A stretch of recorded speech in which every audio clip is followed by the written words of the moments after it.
Welcome to this episode of YouTube where we have completed the rock work that we did a fundraiser for a few weeks ago.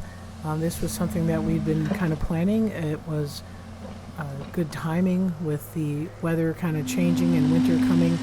We did a little bit of rock work around the pump housing, and then we did a little bit of rock work around the den. And you can see here, Bolts had very limited concern about the excavator being on the backside of the den. Denali was a little bit more cautious. He was curious. He would approach and he tried to, see what was going on. He actually did a couple of play bows and invite chase, and certainly took advantage of having staff around so he could get a little bit of reassurance. But overall, these guys did great. The only exception was that we didn't see the same response from the Arctic. So while Denali was curious, and maybe it's because he's older, Bolts, again, maybe, I don't really understand Bolts since he has a phobia of insects and yet no phobia about excavators. It's hard to say what he's processing in his mind, but he certainly was tolerant. We did not let them off because we were concerned about Luna being put in a situation of being in close proximity to these other guys, so we decided to just continue the work with the wolves in. And like I said, Denali, Bolts did fine, but the Arctics were very, very agitated by the work, and so they were retreating up to the back of the habitat, not influenced by watching the other wolves be tolerant of it. They actually seemed to have an opposite reaction and just kind of panicked and ran, which interestingly enough was to Bolts' favor, because when the Arctics are a little bit skittish, he gains a little bit of status. So it worked out well for him. He got most of the soup bones that we're using for distraction.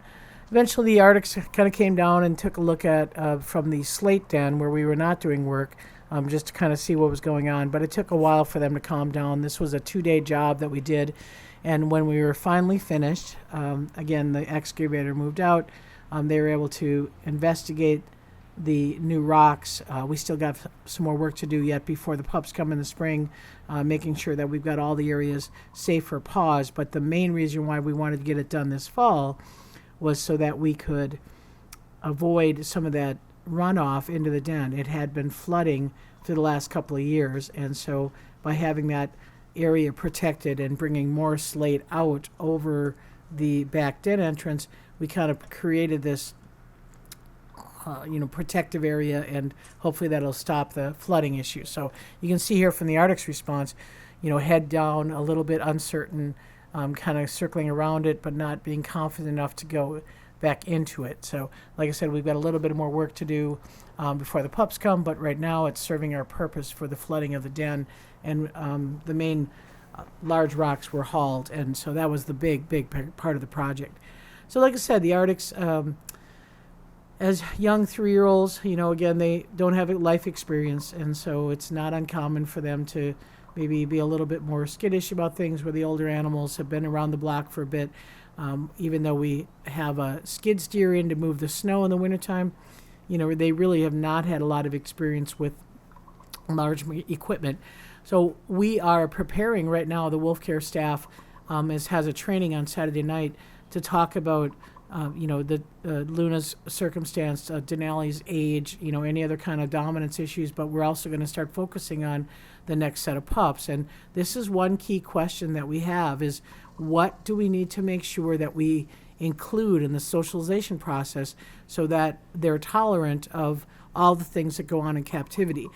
We had a webinar earlier this fall where Karen Davis from Wolf Park participated, and they do have a lot of experience at Wolf Park with conditioning and habituating pups to different sights and sounds that are part of their exhibit. And we're going to really look to Karen and Wolf Park to be able to give us some guidance on how we can improve that. But it won't take long before the Arctics go back to what they do best, which is reasserting dominance over each other and trying to figure out who's really running this show. And once they get that rank order situated, you'll find them back behind the den and interacting again. So while all this is going on, we are still working with contractors on the retired area. So we're trying to button this all up, get all the observation area built. This was something new that we wanted to do this year, especially as Luna declines. We want to make sure that we have a area where staff can be outside if we need to have 24-hour overnight surveillance, that they have a safe place and an enclosed place to be able to do those observations, to make sure that we're getting everything identified that we need to. Grizzer is doing great. His vision's a little bit off again. He's got some cataracts, so he's making it harder for him to kind of navigate. So we're making sure that all of these enclosures have, a good pathway, good protected areas to cover the gates so that they're not slipping or sliding through gates. There's plenty of hay and resting area. There's roofs to protect them from inclement weather, and really just trying to get everything buttoned up before winter hits. And my understanding is by Thursday of this week, we're going to see some measurable snow. So that's going to be 4, 5, or 6 inches here in Ely. So that's where those gate protectors are so critical for the wolves. So we have a vet check on Thursday. Luna is still eating. She's still alert. She's still mobile. But we really want to assess what her pain response is. That growth is expanding quite a bit, and we want to make sure that we do what's best for her. So thanks for watching, and we'll see you next week.